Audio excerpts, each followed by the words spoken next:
A'udhu billahi minash shaitanir rajim. Bismillahir Rahmanir Rahim. Respected Shaykh, dear brothers and sisters, Assalamu alaikum. Today is September 12th of 2020, 23rd of Muharram 1442, and Alhamdulillah, the 7th session in our lecture series. We will start our program with the Word of God. I request Samar Heather to begin with the Tilawat al-Quran, please. Allahumma salli ala Muhammad wa ali Muhammad wa ajil farajahum. Bismillahirrahmanirrahim.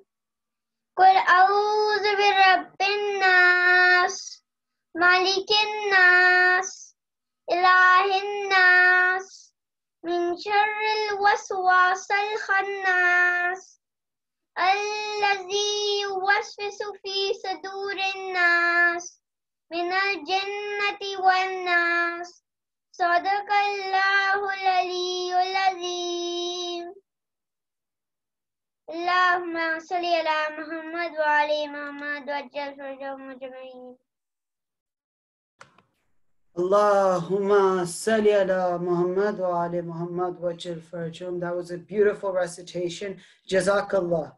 May Allah accept your effort, inshallah. I now request Brother Ali Mirza to recite as-salam for us, please. Allahumma salli ala Muhammad wa ali Muhammad wa ajil farajahum. Assalamu alaikum, can you hear me? Wa alaikum salam, yes, we can hear you. Okay. Bismillahirrahmanirrahim. Ran ko jaate hue sar jhukaye hue. Ran ko jaate hue sar jhukaye hue. شے نے رو کر کہا الوداع الوداع الوداع الوداع آیا وقت سفر ہے بہن ناجحاں آیا وقت سفر ہے بہن ناجحاں ہو رہے ہیں جدا الوداع الوداع الوداع الوداع رن کو جاتے ہوئے سر جھکائے ہوئے رن کو جاتے ہوئے سر جھکائے ہوئے شے نے رو کر کہا الوداع الوداع الوداع الوداع شاہ بر کر بہن کے گلے لگ گئے اور دکھیا بہن سے یہ کہنے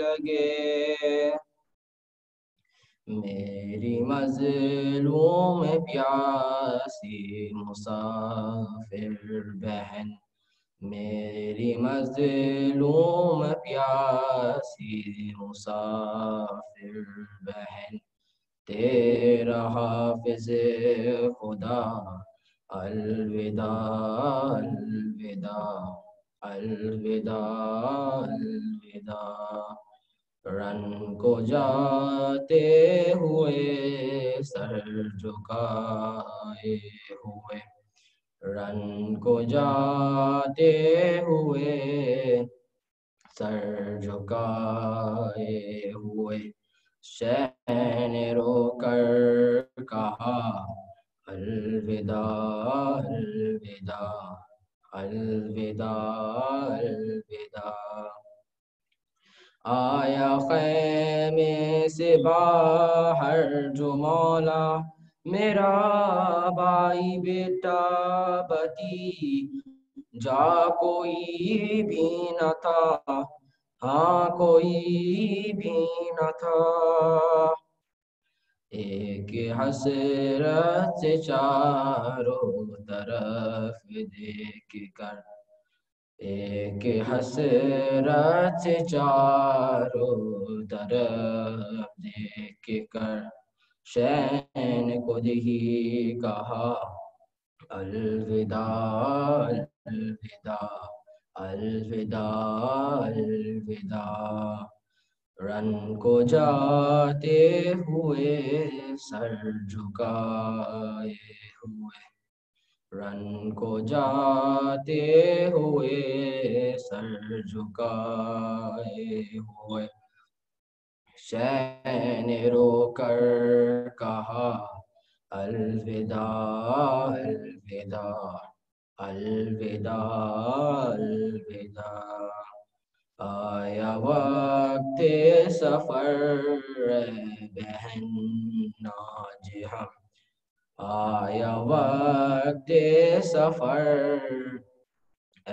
बहन आज हम हो रहे हैं जुदा अलविदा अलविदा अलविदा अलविदा रन को जाते हुए सर झुकाए हुए रन को जाते हुए सर झुकाए हुए शैन रोकर कहा अलविदा अलविदा अलविदा अलविदा सलावत अल्लाहुम्मा सल्ली अला मुहम्मद व आले Muhammad Allahumma salli ala Muhammad wa ali Muhammad wa ajil farajahum. Jazakallah, that was very beautiful. May the Imam of our time accept your efforts and bless you with eternal awards, inshallah. We lay the Farshiaza of Imam Hussein in our minds and in our hearts.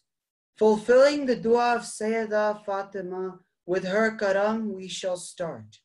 And learn from the sincere flag bearers of Islam, our accomplished ulama, train us to serve our Imam, so that our souls shall never astray from the journey of Hussein as the caravan of Islam approaches Karbala again. Inshallah, we will learn a lot from this session. As usual, we will have our Q&A segment after the Matam, inshallah. So please send your questions on the chat to Babul Ilm Society. Without any further ado, let's recite a loud salawat to welcome the respected Shaykh. Allahumma salli ala Muhammad wa ali Muhammad wa ajil farajahum. Thank you very much. May Allah bless you. And all those who have recited today and previous days, all the reciters, all those who have contributed, all those who recited Quran, all those who recited the salams and the no'as at the end. May Allah bless them all, inshallah. A'udhu billah min ash-shaytan al-la'in al-rajim.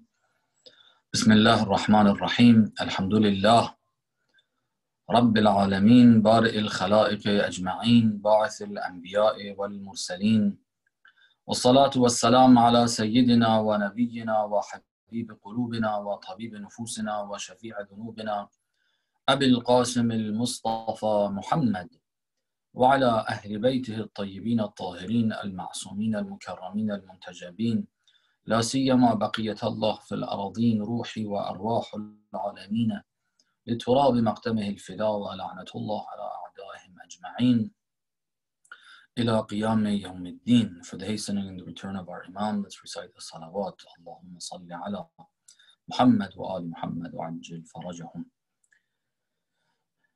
Today, as we mentioned yesterday, we're going to continue the discussion on the Imam of our time, and this time we're going to be talking a little about understanding what it means for the Imam to be currently the Imam, as opposed to the Imam just carrying that title right now and being an Imam in the true sense of the word in the times to come after his arrival after his appearance, in a sense, after his return with his identity to guide people in an open and public way. Let me remind us that it is very important that we study this, and these couple brief sessions on the topic should not suffice us.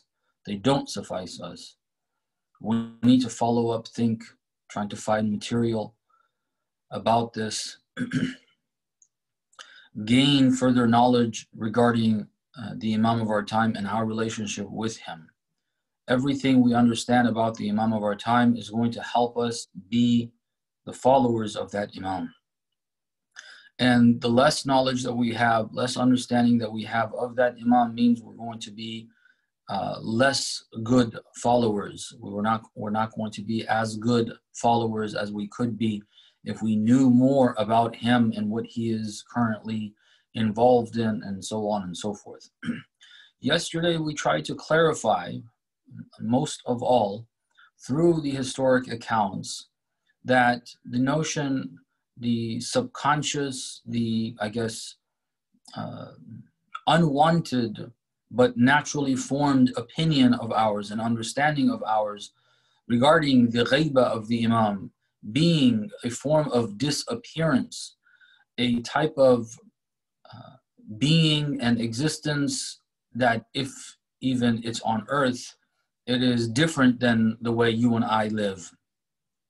And see, he is somewhere unseen. That causes us to not be able to connect to him in the same way. There's got to be a difference between our connection with the current Imam and our connection with the other Imams. The other Imams are shuhada. They're Imams of their era. The Imam of our time is the Imam of our time, Imam al-Mahdi ajjalallahu ta'ala farajahu sharif. The way we connect with him, the way we talk to him, the way we think of him should be a different type of experience and a different type of connection, a different type of conversation when we speak to him. And that can only be done if our understanding of ghaiba is corrected, to know that he lives as we do, part of this global community of people. He's dealing with the pandemic as we are. He's dealing with everything that's out there as we are. The difference is he is our Imam and we are his followers. We are supposed to be his followers. We claim to be his followers. We want to be his followers. And inshallah, to a degree we are, but we need to make sure that we improve on us following that great Imam of ours. So we need to understand also what it means for him to be the Imam. Another, again, unwanted, but it seems pretty common and widespread in our understanding of the Imam of our time, is that while we call him the Imam of our time, while we refer to him as the Imam, which means the leader, this is an Arabic word, the English equivalent to it would be leader. Our current leader is the Imam of our time. As much as we repeat that, our understanding of that Imam is he's not currently leading us. Rather, when he arrives, he's going to lead us. That is our understanding. I want to correct that understanding. That is not true. That is not accurate. If that were the case, then he would not be our Imam right now. He would not be the Imam of our time. He would be the Imam of a future time when he arrives. And that would mean we would not have an Imam during this period from the year 328 or 329 of the Hijri calendar, which we are in the year 1441 or 2. I lost track of that. But for all these years, these centuries, this millennium, we have not had a leader. Rather, that person is in occultation and he will be the leader in the future. That's how we would be wording it. And when we think about it that way, I'm going to present some rational and logical arguments first before we go to the history of it. This is important. If God wanted to have a leader in the future, not a leader for all these times, if he wanted to allow a gap in imamah in terms of actual leadership, actual imamah, if he wanted to leave a gap, then why would Allah subhanahu wa ta'ala bring to this world a man that is going to end up living over 1,000 years? What would be the purpose and objective of that if he's not fulfilling the obligations of imamah? Why not, as other Muslimin say, that a man will be born at some point in time in the future and he will be the Mahdi? Why not have that happen? What would be the purpose of there being an imam that does not have the qualities of imam, not in terms of the personal qualities, but in terms of practicing imamah? He does not practice imamah. He does not practice leadership. He does not lead. What's the objective of having someone that has the personal qualities of leadership, but God says, I'm going to bring you to life, but for over 1,000 years, you're not going to lead.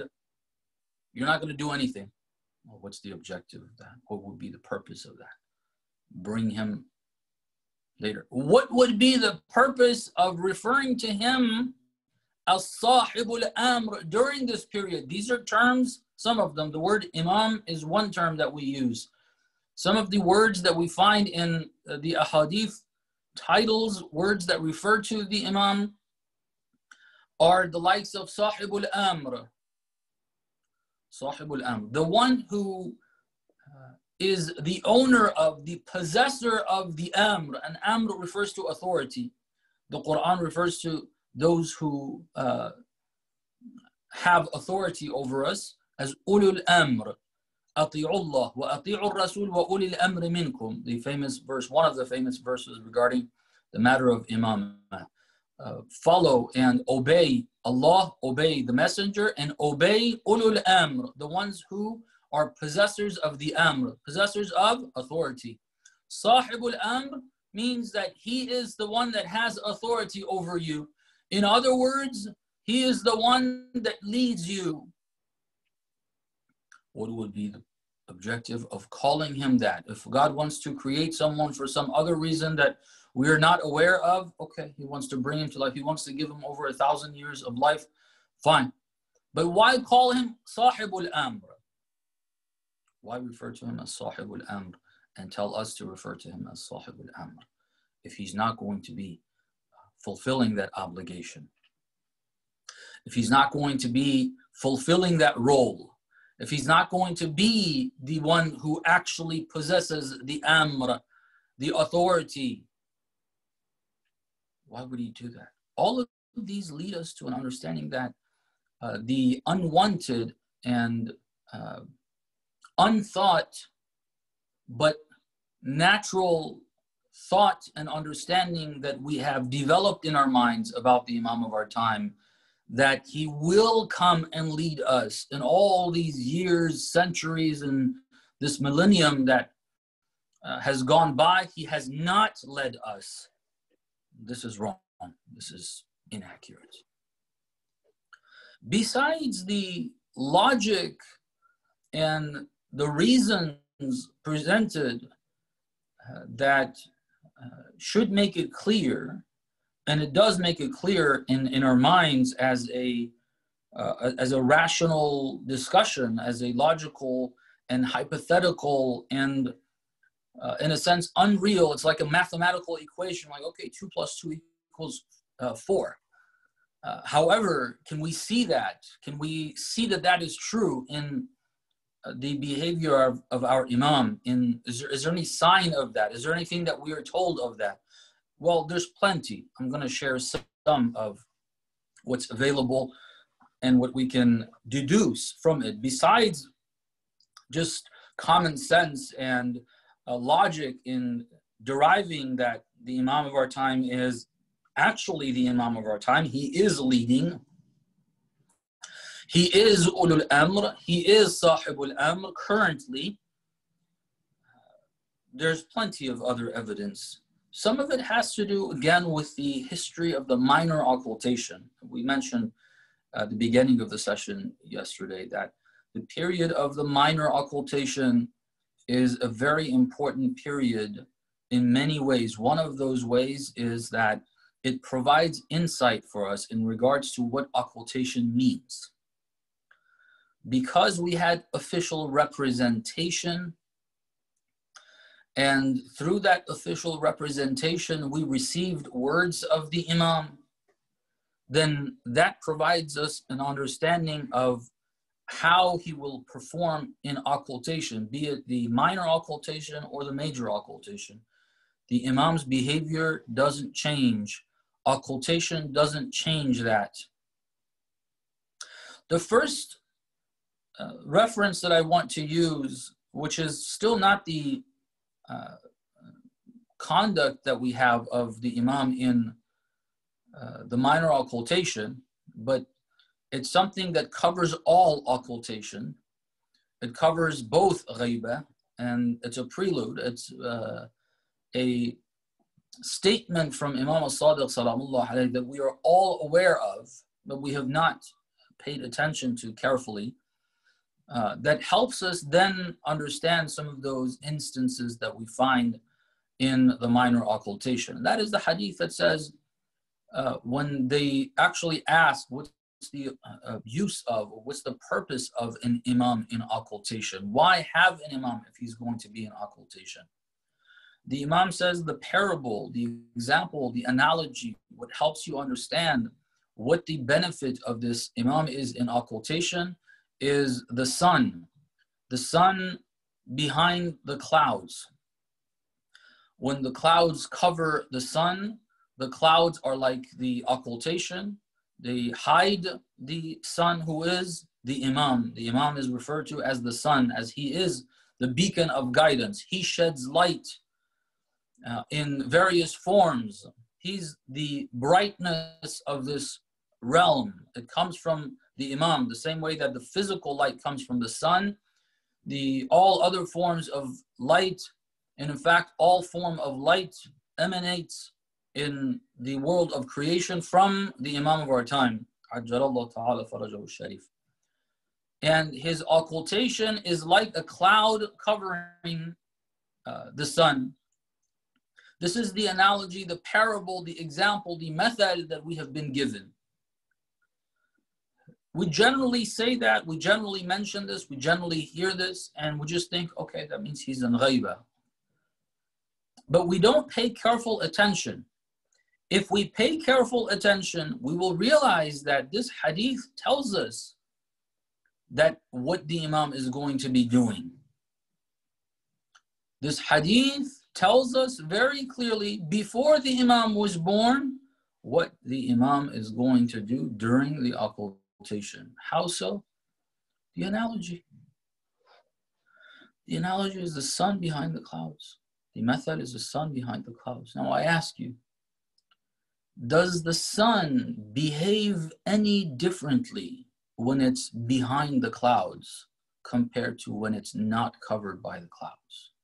Is there any difference between what the sun does? And I think all of you who have studied this will know that there is absolutely no difference between how the sun behaves, what the sun does, whether there are clouds or there aren't clouds. What the clouds do, however, is disguise our vision of the sun. We don't see the sun, but we see the effects of the sun. The day is bright. We can tell the difference between day and night, although it's filled with clouds and we don't know where the sun is. We don't see it, we see its effects. The sun didn't behave any differently. And we see the effect of the work of the sun, which is shedding light. We see that, he's doing it. but I just can't see where it is that it's doing that. And that's exactly what is being said to us. The Imam of our time, during occultation, will behave as every Imam behaved without occultation. In other words, they led the Ummah. They were Imams. They were Ulul Amr. The difference is, for the other Imams, there wasn't a cloud covering them where we didn't see where he is. We knew where he is. He's either in prison, like Imam al-Qadim, or he's in Maru, like Imam al-Rida, or in Medina, or in Samarra, or in Kufa, or wherever they were. There was no cloud covering where they are. We knew where they were. We heard them. During the occultation, the cloud covers our eyes. We can't see what they're doing. It doesn't change their behavior. It doesn't change his behavior. He's the son. He's going to behave in the exact same way.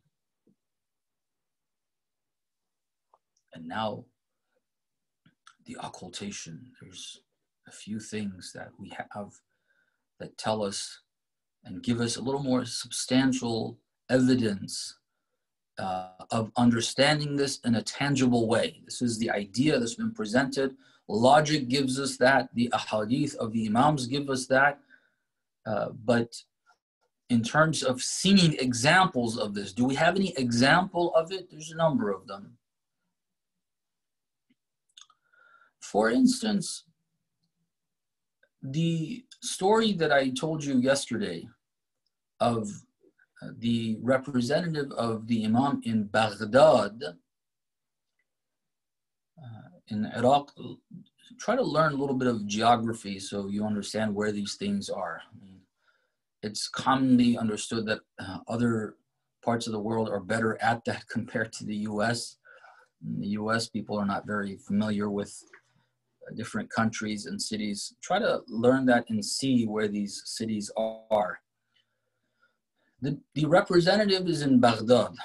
The other representative of Imam al-Askari, not the representative of the 12th Imam. Representative of Imam al-Askari that comes from the eastern provinces of Iran, from where they call today Kermanshah, the city that was more known at the time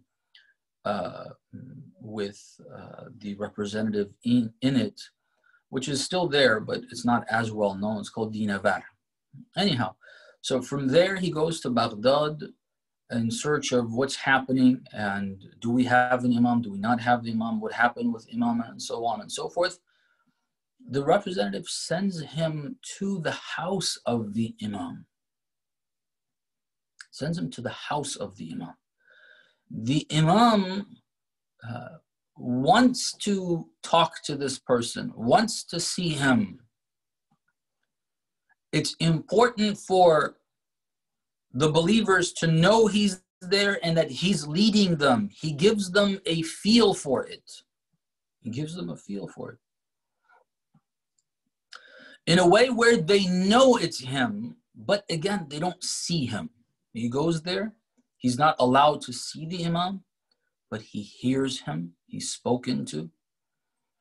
And that gives him an understanding. He goes back after 2 years of confusion regarding the matter of imamah, this important topic. The Imam personally gives clarity to this man, this representative of his father, for all the believers of that region. And then the word is going to spread. Other representatives who trust this man, the word is going to get out. And so there's going to be a lot more confidence and clarity regarding this matter, which is so delicate to approach and to deal with, the matter of ghaibah. That you have an Imam, but you need to get used to not seeing him and allowing him to lead, and you follow in this way. This is a new way of us following the Imam. It's a very delicate matter that people need to get used to, that process of getting used to. The Imam directly gets involved in this. He doesn't say, well, I have a representative, I'm not supposed to see the people. This notion that during that time the Imam didn't communicate with people other than the representatives is not correct. The Imam got involved in numerous occasions. This is one of them that he got involved. There were other instances that they came to meet the Imam. They were sent by those representatives. They came and the Imam met them without them seeing the Imam. At least the accounts that we have read. There could have been instances where the Imam even revealed his identity to a person. We are not aware of those during the minor occultation. So the matter of guiding the Ummah towards the Imam himself, clarifying that there is an Imam and he is there and he is working, this was something that the Imam got involved in directly. There's another set of evidence that is related to the activity of the Imam himself that requires a little more understanding to use as evidence to show us that the Imam is involved. That set of evidence, there's a number of elements in it. It's not just one. It has to do with the Imam's relationship with governments. We know that one of the aspects of the Imam, one of the things that he is doing is working against the systems of tyranny, the governments of Taghut. He was working against them. This is one of the aspects of Imamah. While he's, in fact, in a sense, all of the aspects of Imamah can be related to this. If you analyze all of Islam into the words that you find in one of the verses in what we call Ayatul Kursi, there's 3 verses there. The middle verse, it says, فَمَنْ يَكْفُرْ بِالطَّاغُوتِ وَيُؤْمِنْ بِاللَّهِ فَقَدْ اسْتَمْسَكَ بِالْعُرْوَةِ الْوُثْقَى لَا انْفِصَامَ لَهَا. Whoever rejects Taghut and believes in Allah subhanahu wa ta'ala. In order to believe in Allah, you need to reject Taghut. The work of the Imam is going against the Taghut to bring people towards Allah subhanahu wa ta'ala. You cannot bring people towards Allah without going against Taghut. It's just not possible. Because the Taghut is trying to take people away from Allah. If you decide some of the people that are under their jurisdiction, you want to take them from their leadership towards hell, take them away from that and take them towards Allah, then you're going to be fighting that Taghut to separate those people from the leadership of Taghut in Kufr. So in a sense, all aspects of Imamah, one way or another, are involved in fighting the Taghut. Did the Imam fight the Taghut during his occultation? Did he personally do that? Let me remind us, one of the reasons why we mentioned the hadith regarding the analogy for the occultation is this. Let's not forget, during occultation, we're not supposed to see the Imam, where he is, and so on. We're supposed to see the effects. We're covered. The clouds are covering our eyes. We can't see. Sometimes the cloud gets really thin and we get a little glimpse of something. We have that in the minor occultation and after the occultation. I'll give some instances.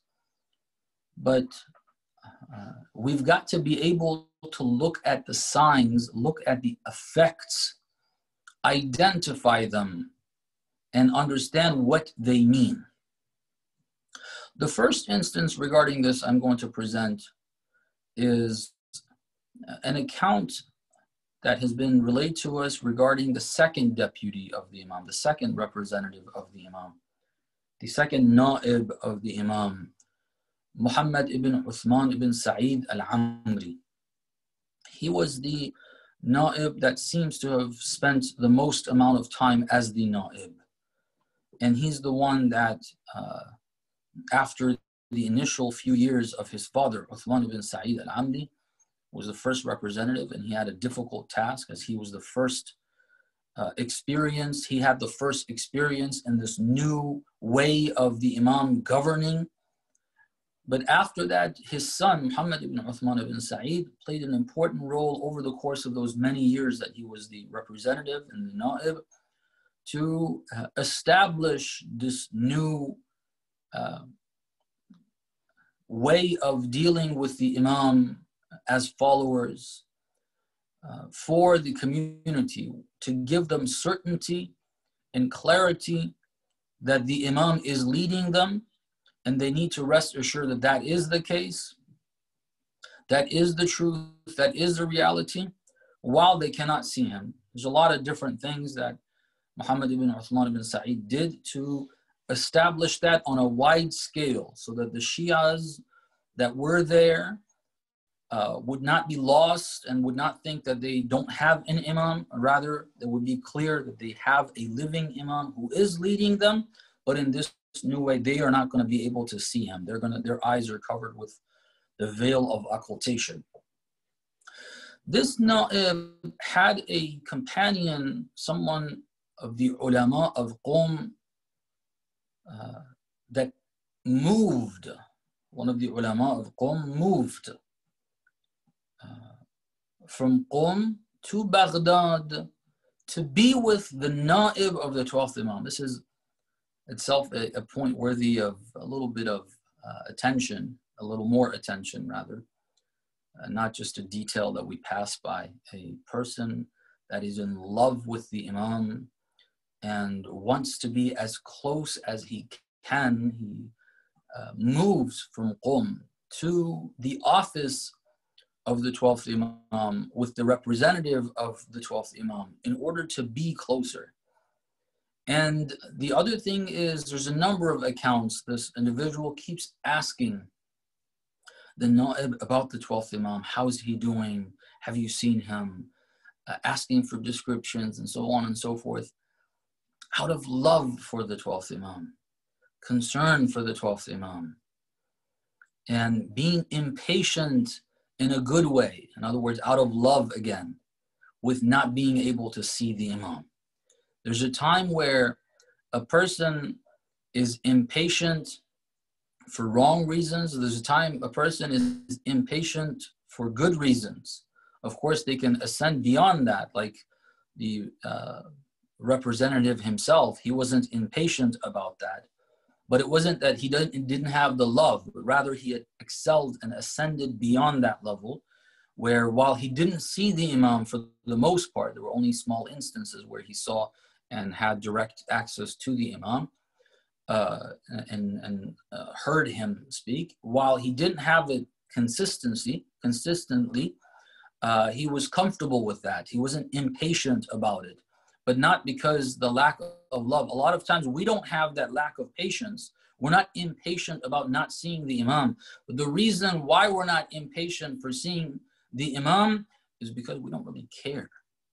That's a big problem. That's not a good thing.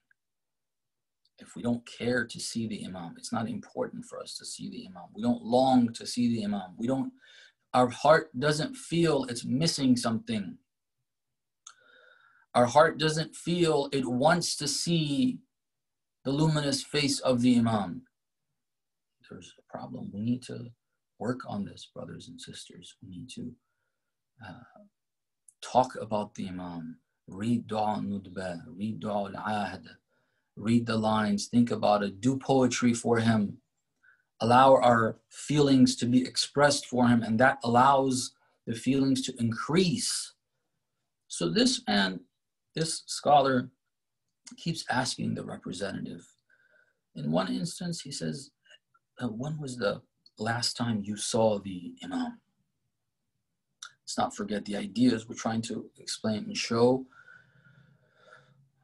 from the effects, from the instances that we have, the idea of the Imam fighting the Taghut at that time, which means that at all times, part of the job of the Imam is he doing it or not?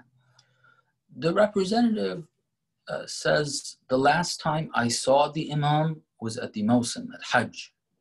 I was at Hajj, I saw the Imam there. And he describes, and it's very, when I was reading this, I was like, this is amazing. The evidence is right before our eyes, but we neglect it. We just don't pay attention to detail, and we miss important details. The question is about the Imam and how is he doing? When was the last time you see? Look at the response of the representative. He says, the last time I saw him was at Hajj. He could have left it at that, but he didn't. He said, I saw him standing by the curtain of the Kaaba, holding his hands up, praying. What's the prayer of the Imam? Oh Allah, help me against my enemies. Help me against my enemies. This is the dua of the 12th Imam. Why is he making that dua? What is the meaning of that dua? This is not a dua that's just words uttered. This is not a dua that the Imam of our time is sitting comfortably somewhere, not dealing with the Taghut, not fighting the Taghut, and therefore not worrying about them finding him, not worrying about them doing anything to him or his representatives or his followers. He doesn't have any of those concerns, and he's sitting there making this dua for 1,000 years later, that those that are going to be fighting me 1,000 years from now, I'm praying against them. He mentions the wording is this taghi is referring to the establishment right there in the Arabic wording.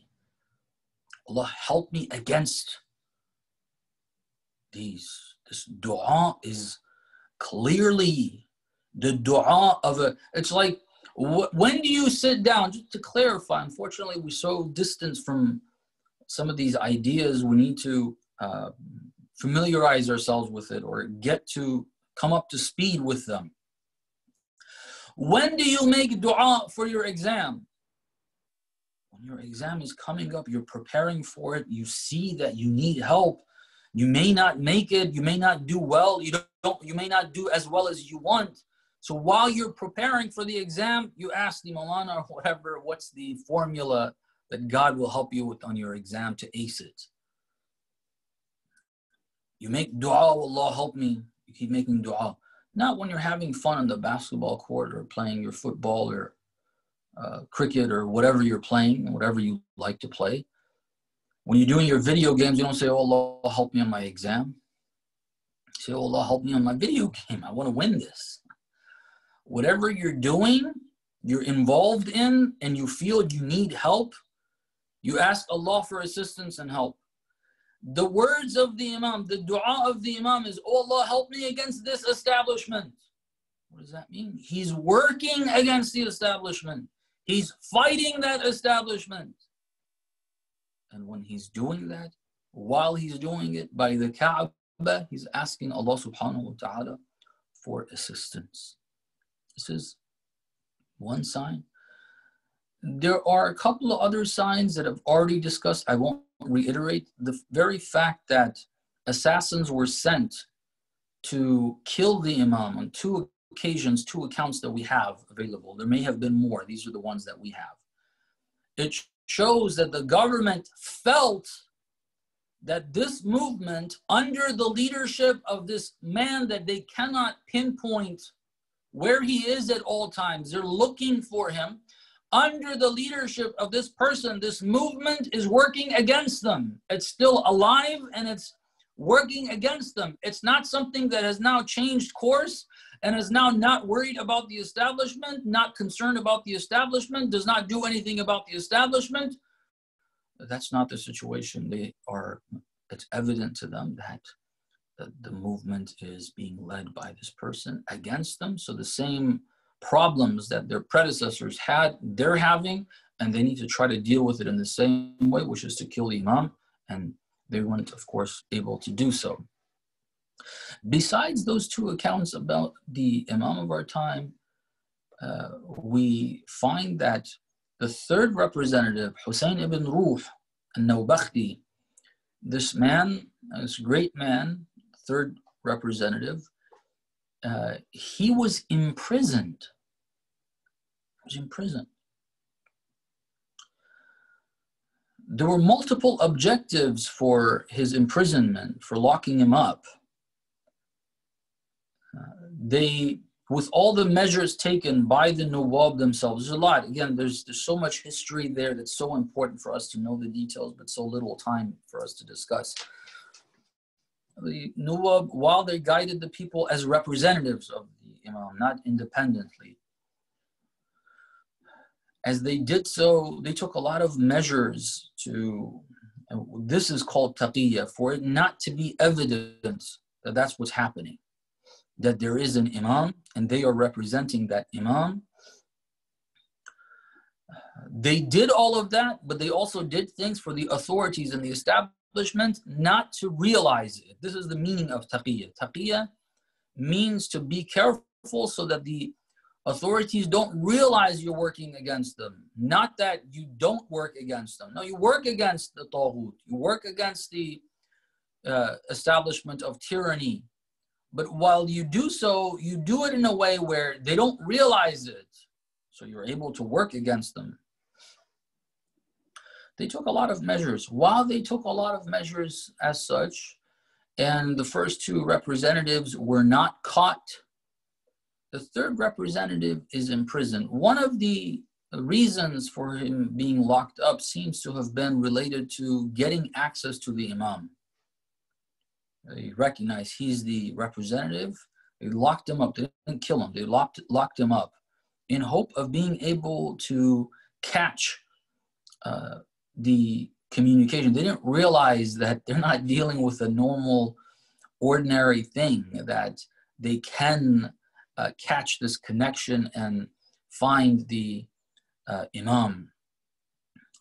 So they locked him up. These are instances of the movement of the Imam, led by the Imam, the representative of the Imam, whose actions, words are representing the 12th Imam, and the actions of the enemies of the Ahlul Bayt towards them represents the actions of those authorities towards the Imam. We see that fight, that confrontation and conflict continues through the occultation led by the Imam. This is another sign. And lastly, with a little bit of care, I will say this.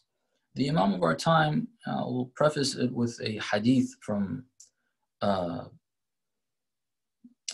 al-Sadiq salamullah alayhi again. There's a hadith we have from Imam al-Sadiq that says the Imam will have two occultations. In the first occultation, khassatu shi'atih, special followers of the Imam will know his whereabouts and will communicate with him, and he will communicate with them. The second occultation, it says that khassatu awliya'ih, the special awliya, special close friends of the Imam will know his whereabouts. So the notion that some of us are under the impression of, which is that the Imam during the major occultation is not in touch with anyone, no one can see him, that is not accurate based on our ahadith, the sayings of our Imams. It's not true. Not only will there be contact, it says khassatu awliya'ih, the close friends of the Imam will know his whereabouts, will know his whereabouts. They know where he is. Not that they're just sitting at home, so suddenly the Imam shows up at their door or inside the house and speaks to them. They know where he is. It's a high level of communication. So we should know that during the time of the we may not know who they are. We may not know who that person is, but we should know that during this time there are those that the Imam chooses to allow them to know his identity and his whereabouts. And throughout time, we have had instances of people who have not been on a level, as far as we know the whereabouts of the Imam. There have been trustworthy people who've actually seen the Imam, heard the Imam. Some of the du'as that we have received from the 12th Imam that we find in books like Mafatihul Janan were given to us after the beginning of the major occultation. We have Dua Iftitah. Dua Iftitah in the month of Ramadan is from the 12th Imam. Dua Nudba is from the 12th Imam. But it's not during the minor occultation, it's during the major occultation. Ghaybatul Kubra. This is when these have been given to us. Again, this shows that the Imam is involved. And I will tell you, brothers and sisters, if you think that the Imam of our time is currently not involved, it means that we have not understood Islam. We have not understood the Quran. We have not understood Imamah. We have not understood the Imam. If we see progress in the Muslim Ummah, if we see progress against the enemies of Islam, you should know that is like the brightness the sun provides without us seeing the sun. As we said, daylight is visible. We know it's daylight. We just don't see the sun. That's what the analogy tells us. There's daylight right now. We see progress against the enemies of Islam.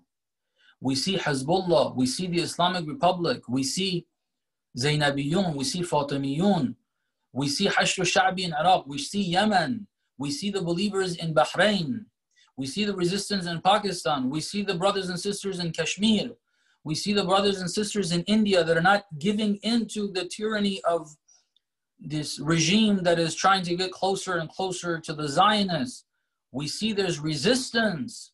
We see there's resistance in the Western countries and the heart of Kufr, in Washington, D.C., in New York, in Los Angeles, in Chicago.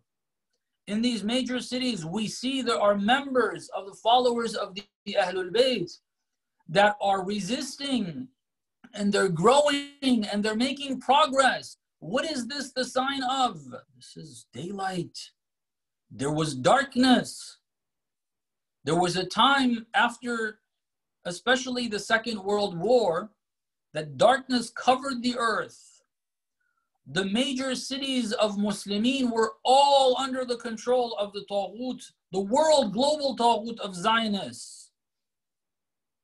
From Mecca and Medina to Karbala and Najaf to Qom and Mashhad, the cities of knowledge, Najaf and Qom, were under the authority of Kufr directly.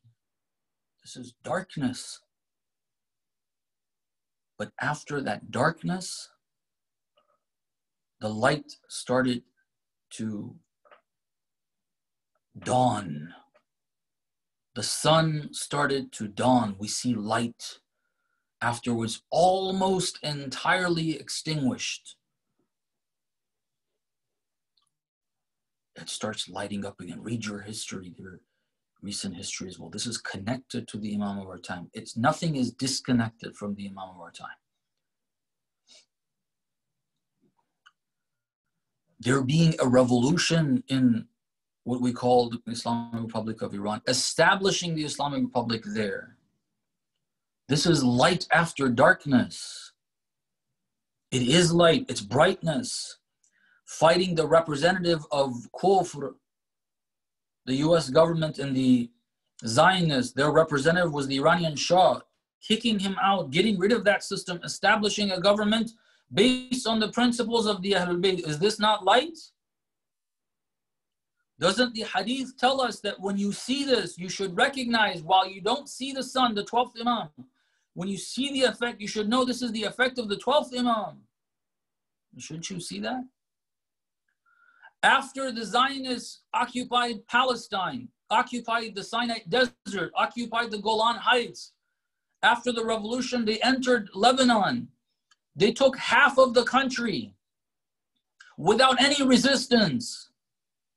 And they're just moving forward. They're going from, their plan is to cover from the Euphrates to the Nile River, have it all under their control. That was their objective. That was their plan. That was their goal they started out with. After that, you see believers, followers of Hussein, followers of Imam Zayn al-Abidin, followers of the 12th Imam, working together from Iran to Syria to Lebanon. And a movement developing there, kicking Israel out, kicking Kufr out. Is this not light? Is this not fighting the Taghut? A movement that succeeds in that? This is light. And light, the source of it is the Imam of our time, not in this, I don't know what to call it, magical way, in a very real, substantial way. But let's not forget, we are in the period of occultation. There's a cloud covering our eyes. When it's cloudy, don't expect to be able to say it's there or it's there. You don't know where it is, but you see the brightness. When you see the brightness, don't think that there's floodlights up, there's stadium lights out, there's something else there. Don't think that, oh, it's still nighttime, but you know, we have these lights on. No, it's the sun. Don't get confused on that. If the Islamic Republic is able to fight Taghut and grow the population of the followers of the Imam of our time, help them grow in the region, that could not and cannot happen without the Imam of our time being behind it. Wallah, the Imam of our time is behind the leader. Wallah, the Imam of our time is behind resistance. Wallah, it's the Imam of our time that's guiding the minds, the hearts, and in ways that we don't know. The leader, God knows this is the case. And if it wasn't, none of this would have been possible. The first year of the revolution, it should have fallen if it wasn't the guidance of the Imam of our time and the obedience of Imam Khomeini towards the Imam of our time and the obedience of the people to the Imam by showing that obedience to the representative of the Imam. If it wasn't for that, it would have fallen. Would have fallen. Over 40 years, sanctions, 8 years, an outright full-fledged war, an international war, 42 countries directly involved. It wasn't Saddam. Whoever calls this the Iran-Iraq war is completely confused. It was not a war between Iran and Iraq. It was a war between 42 countries, governments of Taghut, including Saddam's government, not the country of Iraq, not the people of Iraq. It was 42 authorities of Taghut, including the two superpowers of the time, the United States and the USSR. Both of them helped Saddam. Both of them had sanctions on Iran. If you see right now, Russia, not the USSR, that government fell. That government of Kuf fell. The Russian government right now is different. There are believers amongst them, believers in God. They're Christian, but they're believers in God. They have aligned themselves with the movement. They're helping the movement in a certain way, on a certain level. At that time, there was no alliance. They were working together against the Islamic Republic. The East and the West, the Chinese were not helping the Islamic Republic. The Chinese were helping Saddam. The USSR was helping Saddam. The US was helping Saddam. The French were helping Saddam. The Germans were helping Saddam. The British were helping Saddam. The Germans provided the chemical, biological weapons that killed so many Iraqi and Iranian. The whole Western world and their allies, and the Eastern world and their allies, all the superpowers were helping. 8 years. The Islamic Republic had nothing. The technicians were taken away from them. Warfare was not given to them. Barbed wire, which is the simplest tool for defense, was not given to them openly. They had to go to the black market and pay quadruple the price to get it. And they didn't even have the factories to make it. How did they survive that? when the believers defeated Saddam. Saddam had taken one of the cities, it's called Khurramshahr in southwest of Iran. And they thought there's no way on earth that the Iranians are going to take this back. And they did. They took it back with what? Just people. Minimal equipment, minimal warfare, and so on. As soon as they took it back, Imam Khomeini said, Khurramshahr ra Khuda azad kar. God liberated Khurramshahr.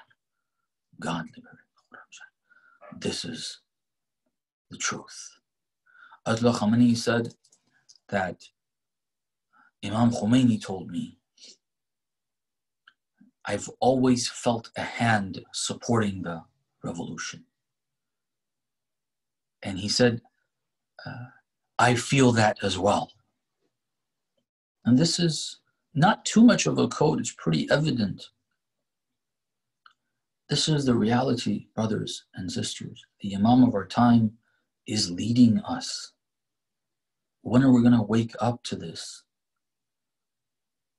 Considering him our Imam means that he's currently leading us. We have to find that light, see it, it's visible, but we are sometimes turning our heads away. The light of guidance is coming to us.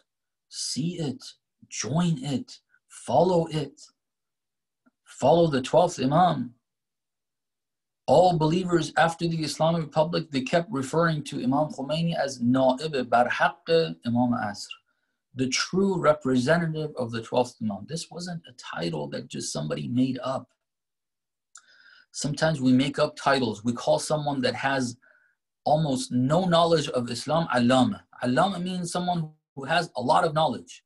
How did this person who doesn't even know how to read the original books of Islam, that's how basic their knowledge is, how is this person all of a sudden an Allama because they can speak? Allama is not about being able to speak. Allama is about knowledge. Sometimes we just grant titles, we hand out titles to people without it meaning anything. This was not the case. Somebody just decided, oh, Imam Khomeini, the true Na'ib representative of the 12th Imam. This isn't the case. This was really the case. And the believers followed him. They gave life. Imam Khomeini said, I'm standing. They were in the battlefields in those 8 years of war. They were fighting there. Imam Khomeini said, I'm standing here. You stand.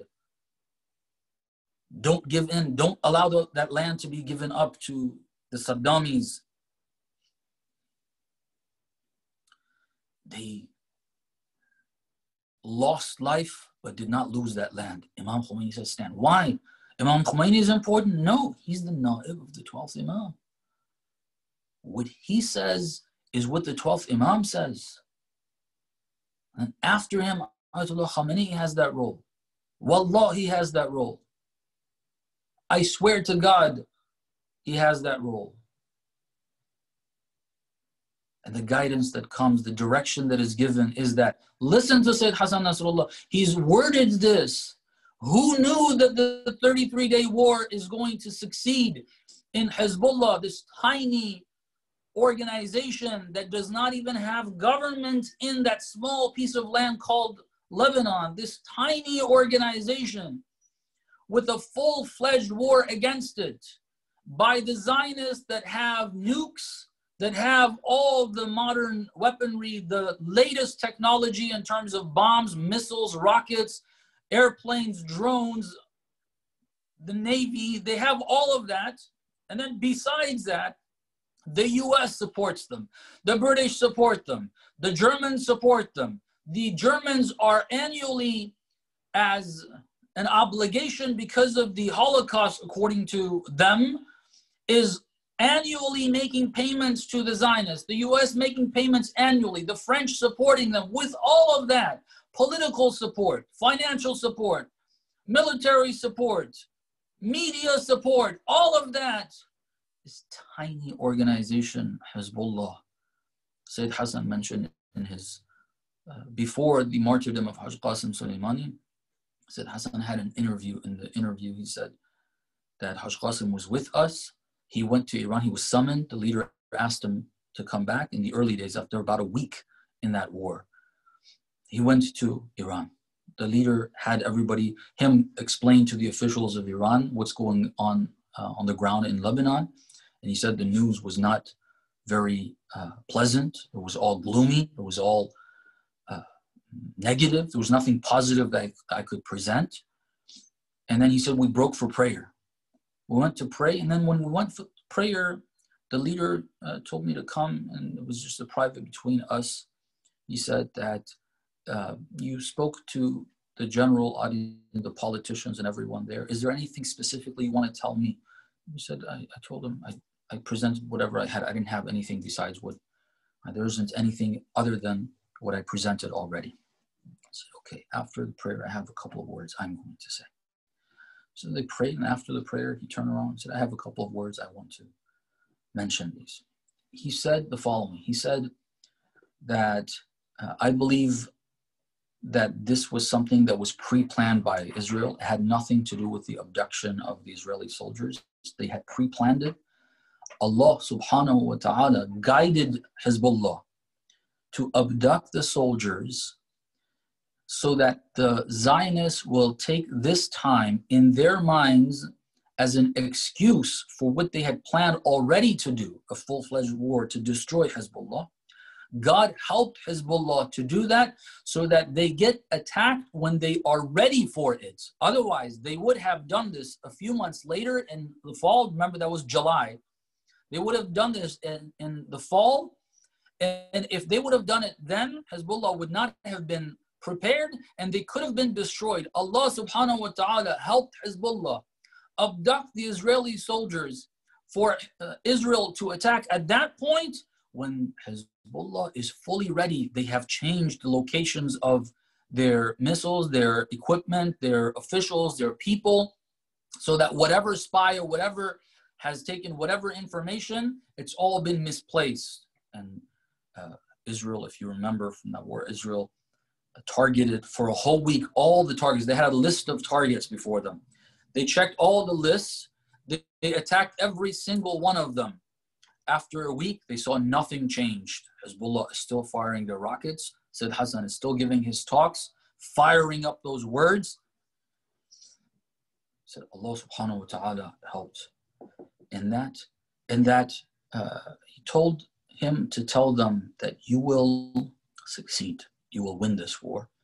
And Said Hassan said, he said, you will become a regional power after this war. Said Haj Qasim came over and he said these things. And I said to him, regional power, right now we're struggling to survive. I'm not sure we're going to survive this. Be a regional power, inshallah, if we survive, alhamdulillah. I'm not really looking to.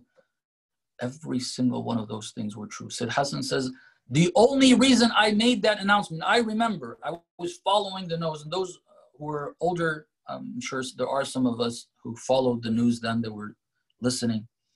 I followed very closely. I'm sure all of us tried to follow as close as we could. Sayyid Hassan mentioned this in the lectures then. He didn't say where he got it from.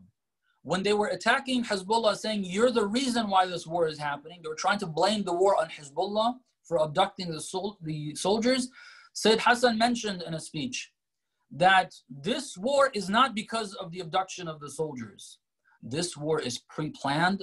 Israel had these plans and they were going to do it regardless. He said this. I remember this. In this interview, he said that I didn't have any data. He said, we were the eyes and the ears of Ayatollah Khamenei here. We were the guys who were close to the scene. We were monitoring the Israeli movements, their troops and everything. We're monitoring that. We didn't have any intelligence that the Israeli, we saw movements, we saw that the army is moving their things around, but we had zero intelligence of a plan of war. But Haj Qasim said, the leader has said, I think this is the case. He said, I knew that when the leader speaks, he speaks the truth. I don't know where he got it from, but he knows what he's talking about. Sayyid Hassan is there. He is looking at the scene.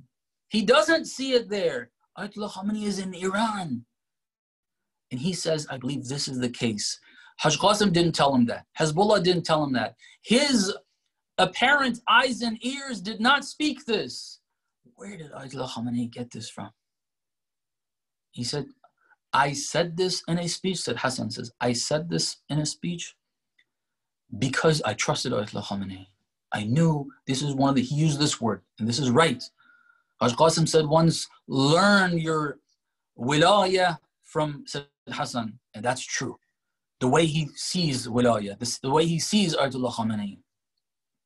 He said in this interview, it's still online, you can find it. He said, this is one of the kiramat of Ayatollah Khamenei. Kirama means the supernatural, the connection with the unseen, knowing things without seeing them, God giving that information. The Imam of our time, one way or another, I'm not claiming that necessarily the leader sees him. It's not that, as we said, the Imam is going to guide without him being seen, but it's the Imam of our time. But not everybody receives that. That's the representative of the Imam of our time. Said Hassan said, I know he has kiramat. He knows things that people don't know. He gets things that people don't know. And because of that, if he says this, he knows something that we don't know. So I'm going to take that. He's, in my words, risking his reputation and everything, putting this, the Israelis trusted Hassan more than they trust their own politicians.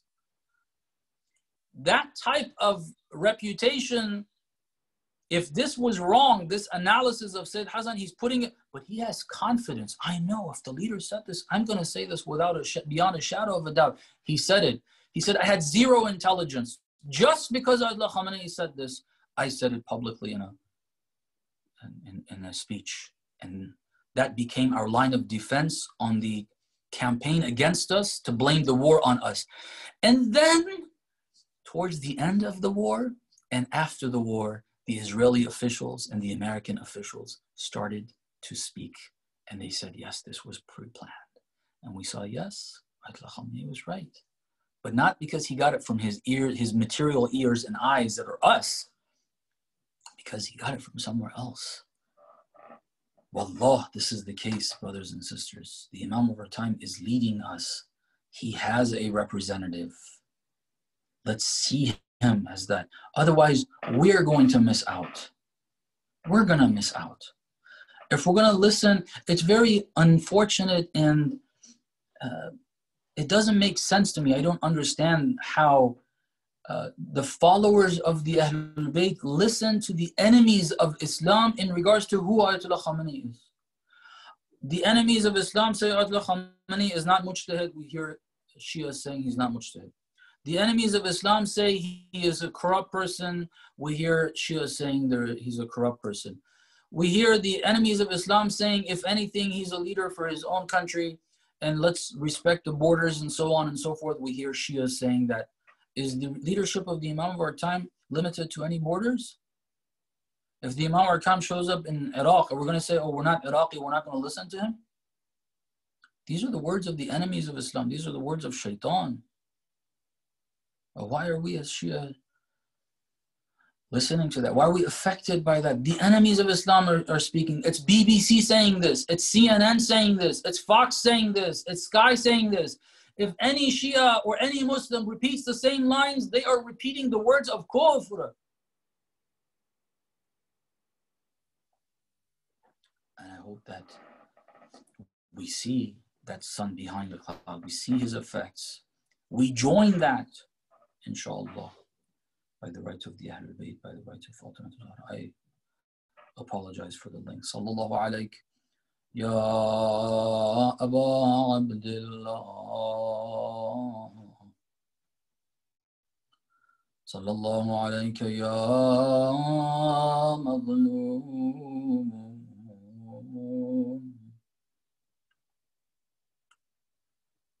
أيها الشهيد بكربلاء عطشان. May Allah's peace and blessings be upon you.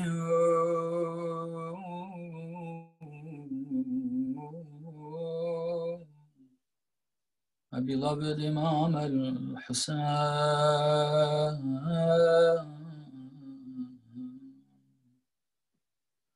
May Allah's peace and blessings be upon you.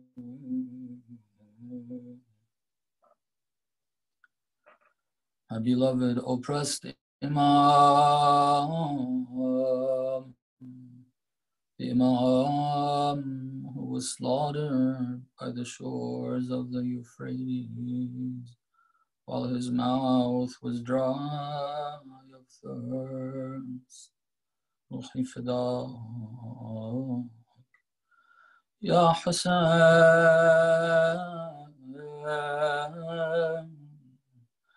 Where are you, Ya Aba Abdullah? These are the calls and the thoughts of the women and children that are approaching Sham. Ya Abata, O Father, where are you? We miss you.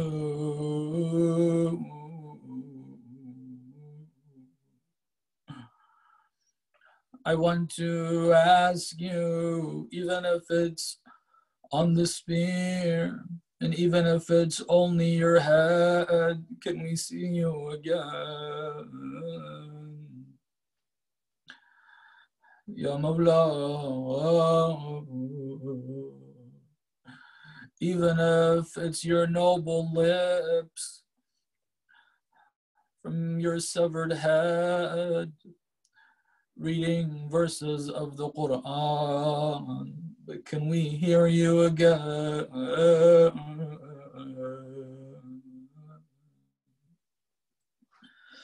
Maybe the children are thinking, oh uncle, oh Abbas, can we see you again? We apologize. I wish I never went to ask for water so that Abbas would never go and would never lose his arms. Ya Allah, ألا لعنة الله على القوم الظالمين وسيعلم الذين ظلموا أي منقلب ينقلبون. يا حسين.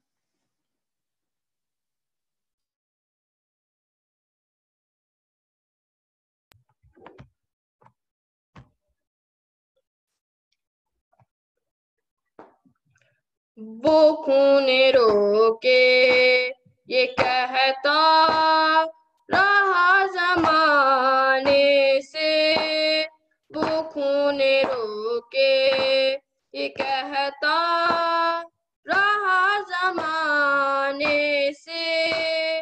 सवालिया पे सोने पे उसके रोने पे, सवालिया पे सोने पे उसके रोने पे, वो मारते थे, वो मारते थे सकीना को हर बहाने से। वो खून रोके ये कहता रहा ज़माने से, वो खून रोके ये कहता रहा ज़माने से।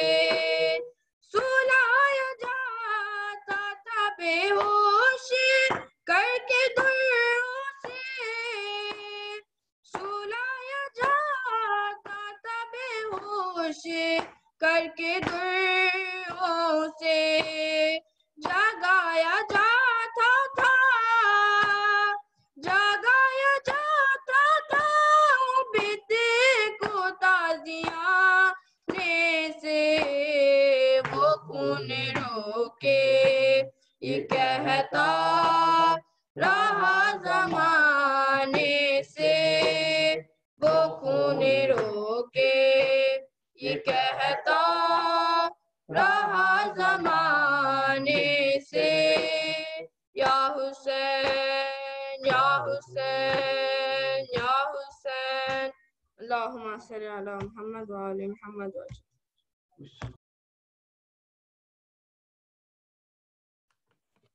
Allahumma salli ala Muhammad wa ali Muhammad. That was indeed another amazing lecture, which was immensely informative, thought-provoking, and insightful. With that, we will now proceed to the Q&A session, inshallah. Shaykh, with your permission, the first question is, please ask Shaykh for books he'd recommend for youth to read about Imam Mahdi to increase our marifat. Bismillah ar-Rahman ar-Rahim. That's a very appropriate question to ask. But unfortunately, my answer is going to be, I don't know of any that are appropriate.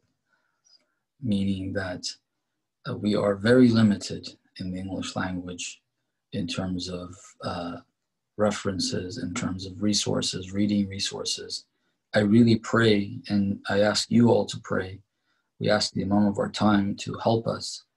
I really want to set up a system where we get reliable, authentic, scholarly works translated into English in a clear, meaningful, and eloquent way, and eloquent writing, something that is worthy, and worthy print, appropriate, good, without it being extra costly. Unfortunately, some of the works that are being produced right now.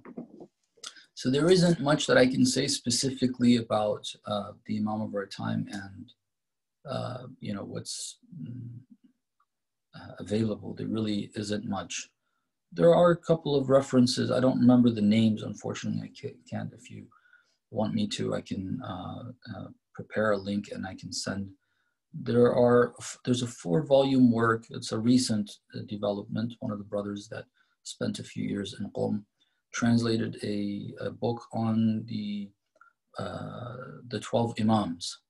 It's about the 12 Imams. It's not only about the 12th Imam. It's about all 12 of the Imams. It's 4 volumes. It's written in a language that is understandable for most people. It's not one of those books that's written so in such old English or such complex or beat up English that is hard to understand. The flow is pretty well, and so it's pretty well written. And the original book, which is a Farsi book, the author is a pretty good scholar. So that's a place to start with. I don't remember the exact. I'm looking to see if I have the book available here so I can show you, but unfortunately I don't see it. So inshallah, if you want, I can put a link for that. That's one book that I would say it's a good start for people to acquaint themselves more with the Imams in general and with their conditions. There is a translation of Dua Nudba that I would recommend. This is not history of the 12th Imam, but it's a dua from the 12th Imam. And the dua needs to be understood. It's not enough for us to read the Arabic or hear the Arabic and enjoy the beautiful voice of the reciter reading the Arabic. That's all good and it must happen. It has a lot of benefits. But what enhances that and what makes the effects of that dua a lot more is if we understand what the Imam has taught us to want. Because when you hear what the Imam wanted us to want, that means we should be working towards these ends, towards these goals. So there's a lot of information directly from the Imam about what he wants us to do. And we have to read that dua with that, or from that perspective, inshallah. There is a translation. I think if you just search Dua Nudba maybe on Amazon, or I don't know where else you could search it over there, but I'm sure you have access to Amazon. I think it could be found on Amazon. Otherwise, if you notify me tomorrow, I will find a link for that one as well, and I can share that. I think those are the two resources. There are a few other English translations that are not directly related to the topic. Those are a little more complex and a little bit more difficult to read. It's for people who have a little more time and want to indulge in something of that nature, meaning studying something with a little more difficulty and complexity and putting their minds to it. It's not just a regular read. These two are, the first one is easier, and it is a pretty good flowing text to read, and because it's history, it's appealing, and people would probably like to read it. The second one is a little more complex, but still, because it's a dua and we're acquainted with that dua, the English is proper. The brother who translated it did a good job in the translation. So I think these are the ones that I would recommend, inshallah. Inshallah, Shaykh, we would be very grateful if you could provide us with the link. Inshallah. The second question is that how many representatives can the Imam have at one time? And how can we identify one who is the representative of the Imam at the time? It's a good question. In fiqh, in jurisprudence, the ulama have understood, and they have correctly understood, that mujtahideen in general are, in a sense, representatives of the 12th Imam. In other words, the 12th Imam, before he went into the major occultation, there was a written communication with the Imam through the representative with a number of questions. One of the questions was responded to by the Imam in this way: أما الحوادث الواقعة فارجعوا فيها إلى رواة حديثنا فإنهم حجتي عليكم وأنا حجة الله. In regards to the matters that have or will take place, then refer in regards to them to ruwat hadithana, the scholars that have studied, they've spent their years studying our words, which means we call a mujtahid. It's just terminology difference. It's a terminology that's developed. Someone who knows our words is what we currently call a mujtahid. Go to them because they are my hujjah on you, and I am the hujjah of Allah. They are my proof on you. They are the ones that you're supposed to be referring to. Based on this hadith, the ulama have understood correctly that the Imam is saying, go to the various mujtahids that are there. So that's a form of representation. However, as it's clear from that same narration, that was said during the minor occultation. It refers people to the mujtahideen of the various regions. At the same time, the Imam had one na'ib that he appointed that was different than the other ulama, the other scholars. The others have a certain level of representation, but this one na'ib has got a higher level of niyaba and a higher level of representation. That was where the Imam appointed by name, Imam al-Askari appointed by name the first na'ib of the 12th Imam. So there were a few that knew that, and then there were ways that the first na'ib made that clear. This is important. I'm going to have to come back to this. There were ways that the na'ib, there were some people that knew of what the 11th Imam had said in regards to the first na'ib of the 12th Imam. The 11th Imam had said regarding Al-Amriyain, the two Amris, the father and the son, he had said that these two are thiqatan, they are reliable, I trust them. فَمَا عَنِّي يُؤَدِّيَانِ فَمَا يُؤَدِّيَانَ عَنِّي فَعَنِّي يُؤَدِّيَانِ. Whatever they relay from me, they have definitely related from me. In other words, don't ever question. If they say anything attributing it to me, then they're... So people who knew that after the Shahada of Imam al-Askari in the beginning of the occultation, people being confused, the masses not knowing what happened to Imam. Is there another Imam? Is there not? What's going on? The first deputy, the first Na'ib had the task of getting people, without being the Imam, getting people to understand that there is an Imam and that he is the representative. How did he do that? How did the first Na'ib, none of us have any dispute. It's very clear in the Ithna Ashari school of thought that there were 4 Na'ibs: Uthman ibn Sa'id, Muhammad ibn Uthman ibn Sa'id, Hussein ibn Ruh, and As-Samuri. There are 4 deputies. We don't have any doubt. But how do we come to that? Did we have a written statement from the Imam saying that these are my representatives? No, we don't have that. What we had was the statements of Imam al-Askari. He didn't make it clear that this is the first Na'ib, but it was the task of the first Na'ib to get people on board on that. There were different measures that he took. I don't have time right now to mention the measures, and they're not important. What's important for the topic right now is that there was a special representative that had access to the Imam. It's one, and there were no 2 such representatives. The father and son lived together, but as long as the father was alive, he was the rep and his son was not. When his father passed, Uthman ibn Sa'id, then the son, Muhammad ibn Uthman, became the rep. And while Muhammad ibn Uthman was alive, one of his associates, one of his helpers, one of the people working for him was Hussein ibn Ruh. While Muhammad ibn Uthman was alive, Hussein ibn Ruh was not the rep.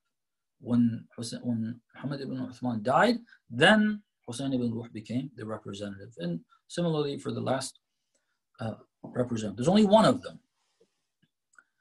There's only one of them that is supposed to be the go-to person that even the ulama are supposed to go to. That's for that time. During our time, do we have any statement from the Imam saying that this is the rep or that is the rep? No, we don't. We don't have such a thing. But can we have such a thing that there is a rep that we can identify to be one that is different than just generally the other ulama? Yes. Yes, we can. How can we? There are signs. There are signs. Not made up, unusual signs. There are plenty of supernatural signs I don't want to address right now. If you're interested, you can put that in as a question. I can give you some of those. There's plenty of it. Allah knows. I know so many that Ayatollah Khamenei is clearly that one representative of the 12th Imam. Clearly. And before him, Imam Khomeini. Plenty of supernatural. But I don't want to refer to that because supernatural becomes something that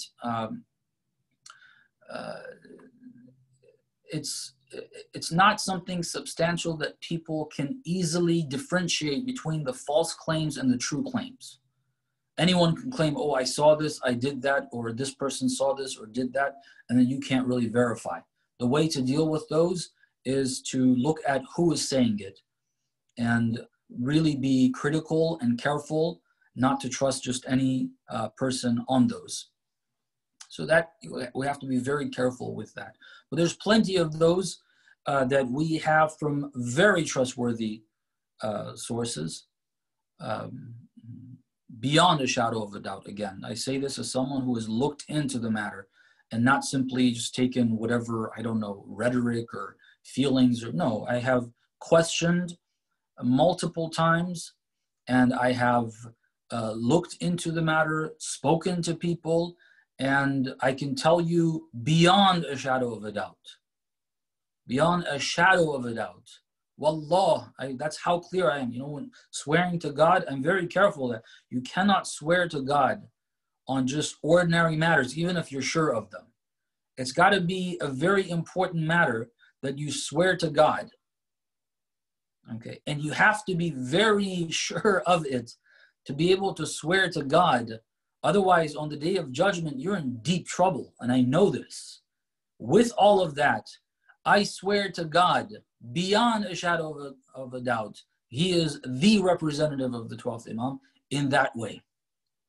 In a similar way that those Nawab, we don't have documentation telling us that it was given beforehand, this is going to be the first Naib. No, there were signs that were given, and then it was supposed to be understood by people, and they did understand. That's why we are on understanding that there were 4 Nawab of the Imam. After the 4th one, there wasn't another one that the Imam appointed at that time.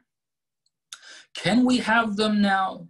Yes, and there's a lot of different ways to explain this. Again, I want to specifically refer to a logic, a reason that is understandable, and you can think about it yourself. And that is, if we have someone that outshines everyone in following the footsteps of the Imams, that's going to be a sign that this person is different, on a different level, is representing the Imam. Okay. So this is a general statement that's very rough in terms of what that means. Perhaps I'll share some examples. For example, in terms of fighting the Taghut successfully, consistently, dealing with all their plots. This is what the Imams did. The Imams dealt with every single plot that was put up against them. They were always able to progress. The movement progressed, followers increased, their ma'rifah increased, despite all the odds. So every plot that was there were plots against them. They always were able to succeed in defeating those plots and the enemies and move forward. Okay. If we have ulama that are good ulama, but they're not involved in fighting the Taghut, they're good ulama, they're not bad ulama. For reasons, I don't have time to explain that. Some people think if you don't actively, no, their level of involvement in fighting the Taghut is just limited to words, and they're like, we don't approve of this, we don't approve of that, that's fine. They're good people, they're not bad people. But if you have them, then you have someone that is actively working against the Taghut. Which one resembles the Imam more? Obviously the one who was actively working against the Taghut, because every single one of the Imams actively worked against the Taghut. If you have 2 scholars, they're both working actively against the Taghut, but one is able to identify every single plot, defeat it, and you see through their success. And then the other scholar, they are able to see some of that, they are able to work against some of it, but they're not able to defeat every single plot. Which one is closer to the Imams? The first, the one who is able to identify them and work against them. Do you know how many plots there were against the revolution for it not to even take place? Do we know how many ulama tried to do something? Imam Khomeini wasn't the first or the only mujahid at his time of the ulama that was working against the Shah. It wasn't only him. There was plenty of other people, different levels, before him, during his time. There was a scholar, Ayatollah Talaqani, who was known as Ayatollah Talaqani. He's a good man. He was against the system. He was openly working against the system before Imam Khomeini openly started speaking against the system. He was doing that. Did he succeed? Was he able to identify every single plot? No. He saw that Imam Khomeini sees things and understands things on a level that he doesn't. He submitted to the leadership of Imam Khomeini. He said, this is the man we all need to follow. Well, he was someone who was in the field earlier than Imam Khomeini. He was younger than, if I remember correctly, compared to Imam Khomeini. But he was out in the field earlier. But he sees things that they planned, things they tried to do against the plots of the Shah. They weren't able to identify them and deal with them and succeed. And they, in their wildest dreams, they didn't think they can overthrow the system. Imam Khomeini said, definitely we will. Definitely we will. Allah will make this happen. And then it happened. A system that you don't know the Shah. We have moved away from it. We don't know. The Shah was the Zionist force outside of Israel in the region, controlling the whole region. Everybody was under the control of the Persian or the Iranian king, Shah of Iran. From Lebanon, Imam Musa Sad is someone that we've heard his name, said Musa Sad or Imam Musa Sad, different titles that are used. He was working in Lebanon and in the 70s, before the revolution, before the Islamic Revolution. There are recordings, sound recordings. He used to record his voice and leave messages, and those are left behind. We have these recordings of him. I was listening to some of these recordings, and it's really, this is Lebanon. You know what the distance between Iran and Lebanon is? In Lebanon, he said, we were planning on this. I forget what exactly it was, some plan or something that he was working on. And he was saying that the Iranian ambassador in Lebanon is the one that's creating problems for us. It's Lebanon. What's your business in Lebanon? Well, Israel is right by there, but Israel doesn't interfere directly. It's through the Shah of Iran.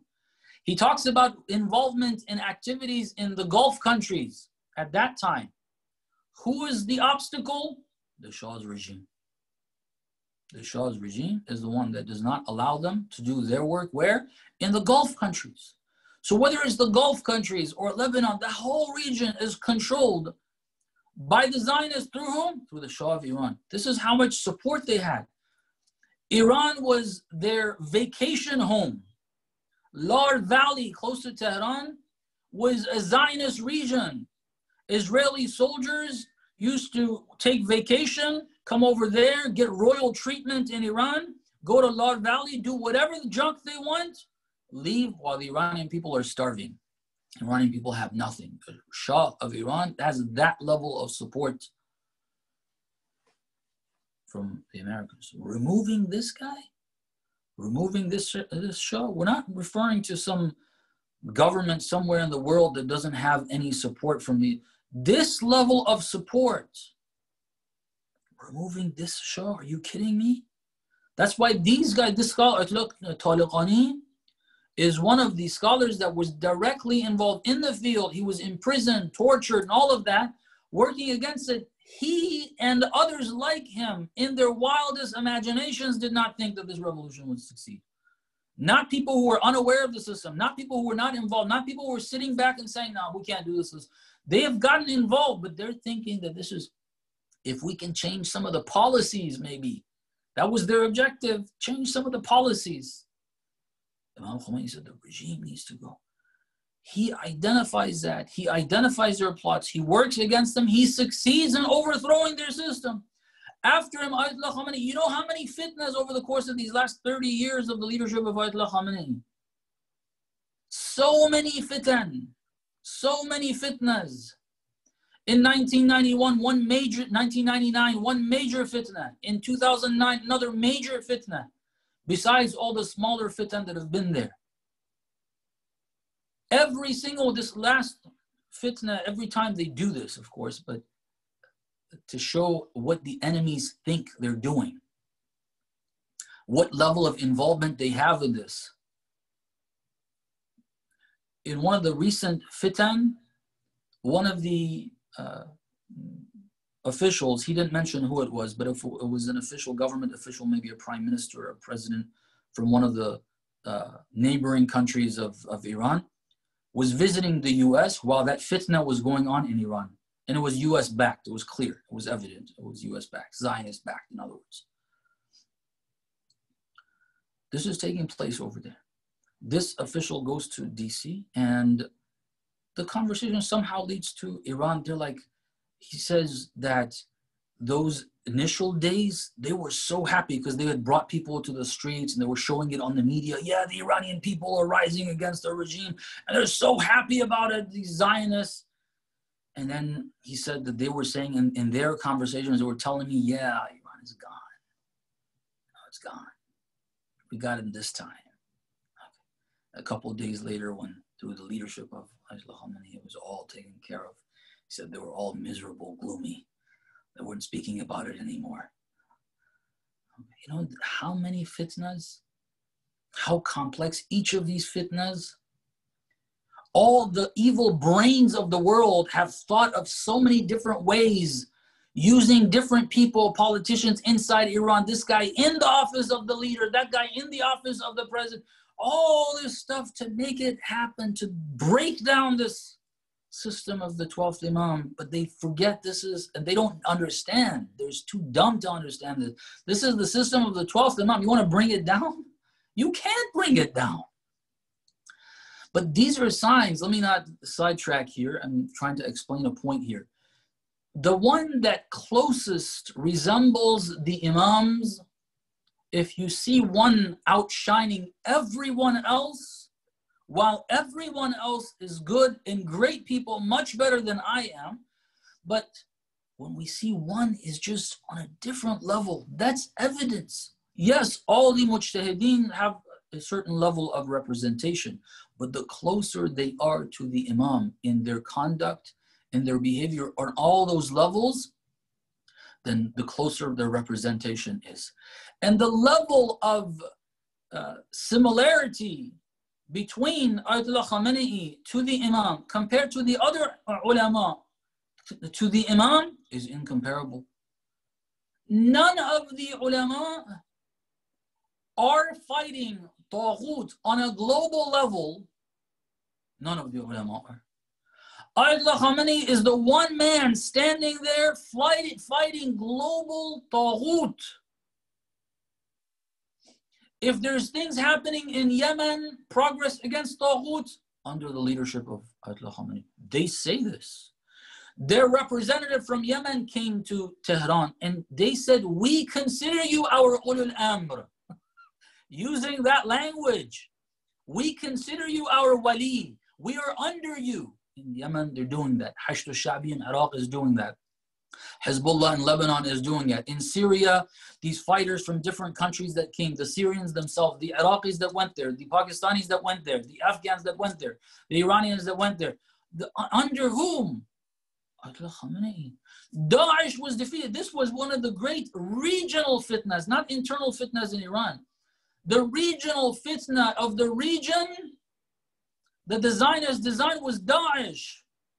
You know how much money, oil money from Saudi and Qatar and all that was spent. Who got rid of this? Wallah, it was Ayatollah Khamenei. The apparent part, of course. Wallah is the 12th Imam. This is the idea. The idea through Ayatollah, the part that we see, the light that we see, the visible light that we see is Ayatollah Khamenei. But the source of that light is the 12th Imam. It's the cloud that's not allowing us to see. But who is fighting Daesh in that way? All the ulama, may Allah bless them, and alhamdulillah, they supported this, but they didn't fight it. They weren't the ones who fought it. They didn't have generals like Qasim Soleimani. Qasim Soleimani is a soldier of the 12th, of the leader. He does things based on the guidance of the leader. Sayyid Hassan Nasrullah considers himself, and he is a soldier of the leader. He makes decisions based on the guidance of the leader. So I'll tell you this, one of the members of parliament of Iran, I heard this from one of the, from a good brother in Qom who was involved in this. He heard it directly. He's a trustworthy brother. He heard it directly from a member of parliament. One of the members of parliament after the 33-day war went to Lebanon and they met with Sayyid Hassan Nasrullah. Obviously he loves Sayyid Hassan Nasrullah. He got there, he bent down to kiss. He said, "Can I kiss your hand?" Sayyid Hassan said to him, "Why do you want to kiss this hand?" He said, "It's the first hand that slapped Israel in the face." Okay. Man said, Sayyid Hassan told him, the member of parliament told him that. Sayyid Hassan told me that what you said was untrue and injustice. Injustice to whom? To your leader. So you're coming from Iran, you're saying this is the hand that slapped Israel in the face? He said, if it wasn't for that Sayyid, this hand would have been cut from the shoulder. If they're fighting over there, and they are, and may Allah bless them, he correctly sees himself as a soldier of Ayatollah Khamenei. His commander is Ayatollah Khamenei. Qasim Soleimani, with everything that he did, Ayatollah Khamenei put him as the head of the Quds forces. And he guided his decisions. That's not me saying, that's Haj Qasim saying. There's so many recordings that are coming out now They were not too public. This is material, unfortunately, is difficult to say because of all the propaganda in the world. These are truths that sometimes we're afraid to say because there's so much propaganda against it. We're worried that people are going to disbelieve in this when the truth is given to them. And when a person disbelieves a truth that's given to them, it's going to hurt them. We don't want to hurt people.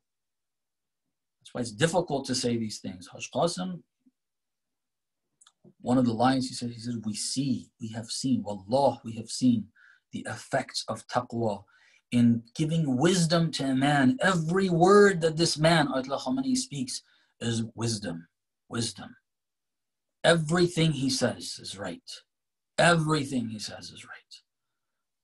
This is what these people who've worked in close contact with him, and then we as outside observers can see it. Didn't the Americans say we are going to get rid of Syria as being the link between the Islamic Republic and Hezbollah? Didn't they say that? Between resistance, Hezbollah, Hamas, all of these. They said that. Were they able to accomplish it with all their resources? No. Who stood in their way? Ayatollah Khamenei stood in their way. That plot of theirs turned into a way that made the connection of the Islamic Republic with Syria, with Iraq, with Lebanon a lot stronger. Now they're talking about, oh my God, there is a direct land connection from Tehran to the Mediterranean, to Beirut. A direct land connection from Tehran to Baghdad, to Damascus, to Beirut. Before that, it wasn't available. Before Daesh, it wasn't available. They made Daesh to do that. Their plot turned into a plot against them. This is what we see the Imams doing. And when we see through a scholar it's happening, we realize this manifestation on this level of the behavior of the Imams must be because the Imam is behind this person. Wallah, that's the case. He wouldn't be able to do this on his own. If on this level someone is manifesting, you know, that person can't do it on their own. They can't. The 12th Imam has got to be the one who's doing this and guiding that person. It's impossible. It's impossible. Inshallah, Allah subhanahu wa ta'ala helps us see that truth. It's important we see it. It's important we believe it. It's important we follow it if we want to be on board with the Imam of our time. It's not possible to follow the Imam of our time now without identifying that special representative, that one representative,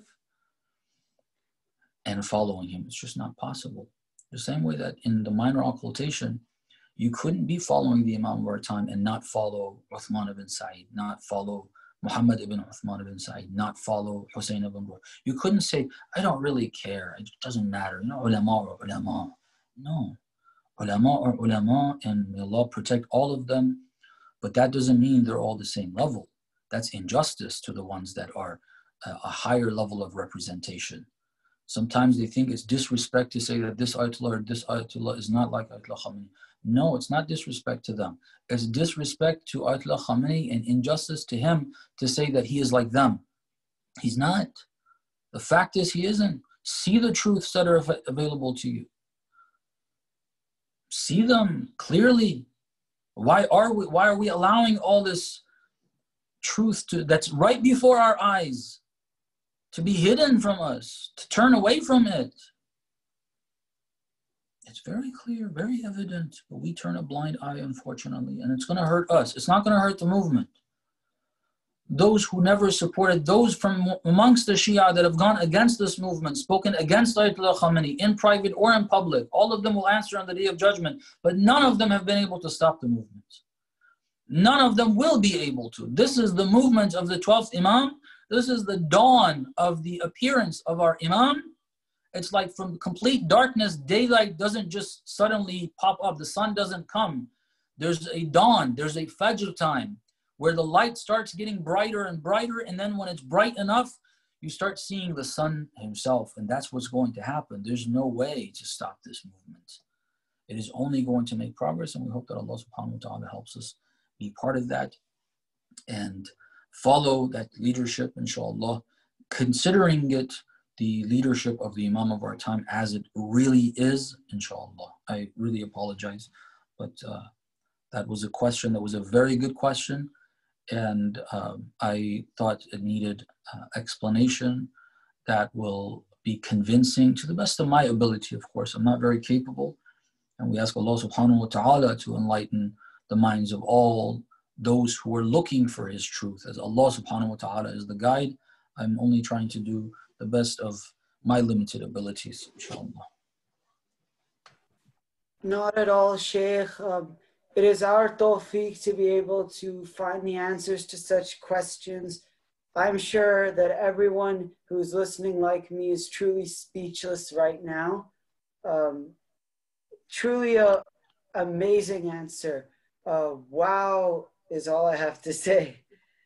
May Allah give us the basira, inshallah, to recognize and follow the right representative of our Imam, inshallah.